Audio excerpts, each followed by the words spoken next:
আচ্ছা, শান্তিনিকেতনের সোনাঝুরি হাটের মতো যদি শিলিগুড়িতেও হতো তাহলে তোমাদের কেমন লাগতো?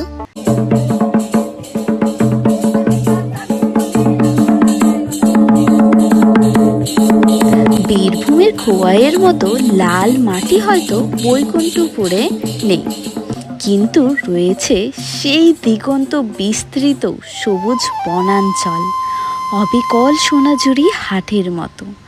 বাউলের সুর,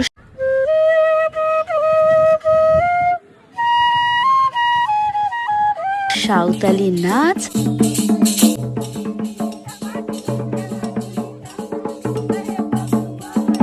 স্থানীয় শিল্পীদের হাতের কাজের টানে ছুটে আসা দেশ বিদেশের হাজারো পর্যটকদের মন জয় করতেই পারে। যেমনি করে খোয়াই নদীর তীরে সোনাঝুরি হাট বসে, তেমনি করে তো শাও নদীর তীরেও এমন একটা হাট বসলে ব্যাপারটা জমে একদম ক্ষীর। সেই হাট দিনের আলোতেই শুরু, আবার দিনের আলো মিলিয়ে যাবার সাথে সাথে হাটও উঠে যায়।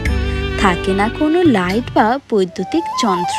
শিলিগুড়ি ও তার সংলগ্ন এলাকার বহু মানুষ হস্তশিল্প, বাঁশ ও কাঠের কাজ, শাড়ি, পাটজাত পণ্য, মাটির গয়না এবং ঐতিহ্যবাহী পোশাকের শিল্পীরা হাটে বসলে বাউল ও সাঁওতালি নাচের টানে পর্যটকদের আকর্ষণের মূল কেন্দ্রবিন্দু হতেই পারে।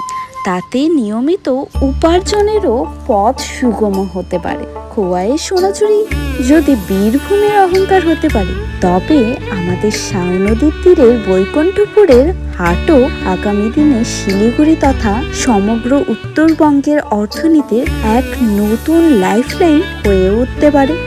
আপনার কি মতামত?